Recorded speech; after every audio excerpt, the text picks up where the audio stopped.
Hello student, topper हो आप में आपका स्वागत है। आज हिंदी की कक्षा 10 के इम्पोर्टेंट क्वेश्चन के बारे में बताएंगे हम। ये गद्य है, मैंने पद के पढ़ा चुका हूँ मैं। ये पद के है 6 नंबर में आते हैं। मैंने कविता और कवियों के नाम लिख दिए हैं। पद सूरदास, धनुष भंग तुलसीदास, भक्ति बिहारी लाल, चीटी सुमित्रा नंदन पत्र, पुष्प की अभिलाषा माखनलाल चतुर्वेदी, स्वदेश प्रेम राम नरेश त्रिपाठी। अब आइए इनकी व्याख्या करते हैं। पद है, पद का पहले 2 बोल लिख लेना है पेपर में इस तरीके से, फिर लास्ट के 2 बोल देती रिसाई इस तरीके से। फिर इसका पर्सन लिख लेना है।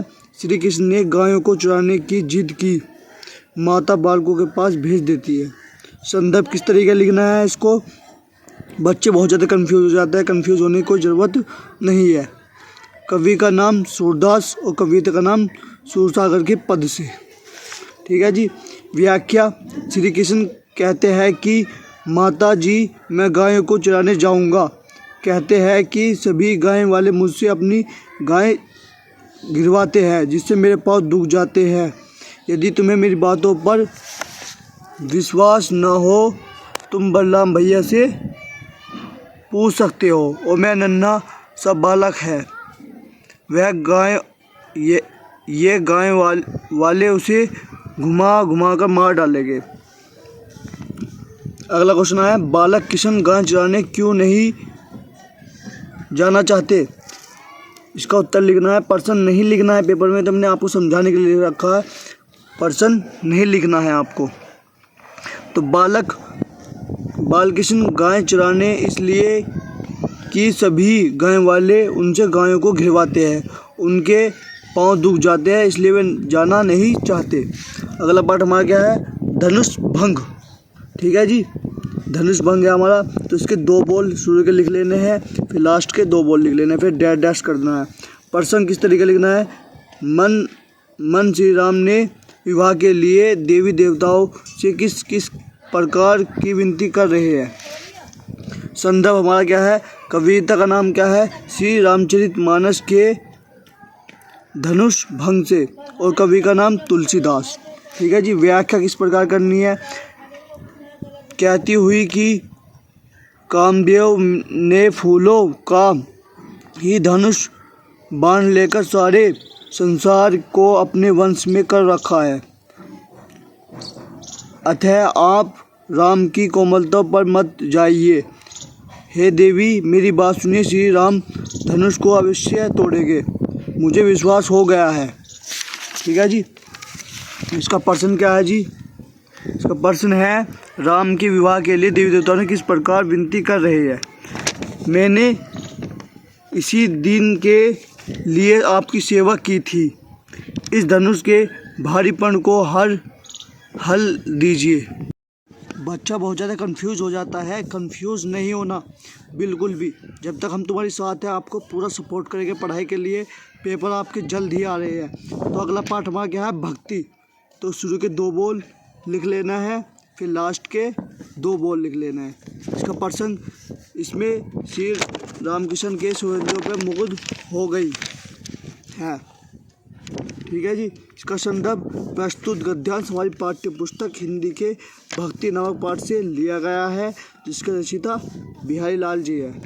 व्याख्या, श्री कृष्ण अपने मस्तक पर संत चंद्रबाहु से अंकित मयूर पंखों को धारण करके शोभित हो रहे हैं। शंकर जी से सैकड़ों चंद्रमाओं को धारण करने को कह रहे हैं। इसका वाला है क्वेश्चन, तीसरा क्वेश्चन, प्रयुक्त अलंकारों को पहचान कर लिखिए। इसमें कौन कौन सा अलंकार है, उपेक्ष अलंकार और अनुप्रास अलंकार, ठीक है जी। अगला पाठ हमारा है चीटी, बहुत ही इम्पोर्टेंट है जी। चीटी को देखो, वह सरल विरल काली तमके तांगोसी, जो हिलडुल चल लघु पल पल मिलजुल। इसका प्रसंग है, चीटी का वर्णन किया गया है। इसका संदर्भ, कवि का नाम सुमित्रा नंदन पत्र है और कविता का नाम चीटी है। व्याख्या, कवि जी कहते हैं कि चीटी एक छोटी सी है, मगर उसका कार्य बहुत लंबा और कठिन है। वह काली होती है और सरल है। उसके पैरों को देखो, बड़े छोटे छोटे पाँव पैर है। इसका अगला क्वेश्चन है, चींटी कण कण करके क्या चुनती है? चींटी कण कण कर अपना भोजन चुनती है। पुष्प की अभिलाषा चाहे नहीं, इसका इस तरीके से व्याख्या मिलेगी आपको पेपर में।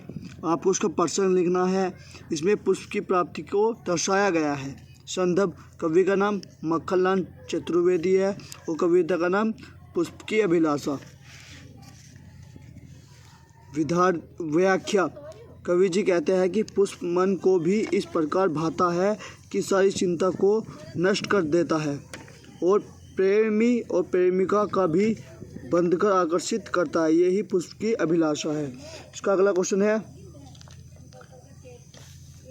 पुष्प किसमें गौरव का अनुभव करता है? पुष्प मातृभूमि पर बलिदान होने के लिए वीरों को बिछने का अनुभव करता है। अगला पार्ट है हमारा इम्पोर्टेंट है, लास्ट पार्ट है स्वदेश प्रेम। सच्चा प्रेम वही है जिसकी तृप्ति आत्मनिर्भर पर हो, है जी।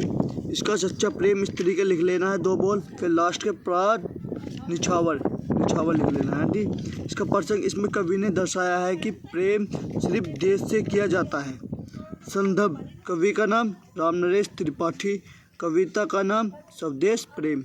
इसकी व्याख्या, सच्चा प्रेम वही होता है त्याग करके अपने आप को बलिदान कर सकता है और उसे स्वदेश प्रेम कहते हैं। देश की भाव को विकसित करने के लिए देश प्रेम आवश्यक है। सच्चे प्रेम की अभिलाषा, सच्चा प्रेम वह होता है जो देश की अपना बलिदान दे सकता है। वीडियो अच्छी लगी तो वीडियो को लाइक करें, कमेंट करें, हमारा चैनल अपने दोस्तों को शेयर करें। प्लीज़, वीडियो बनाने में बहुत टाइम लगता है, बहुत मेहनत करनी पड़ती है। इसको प्लीज़ लाइक करें, कमेंट करें।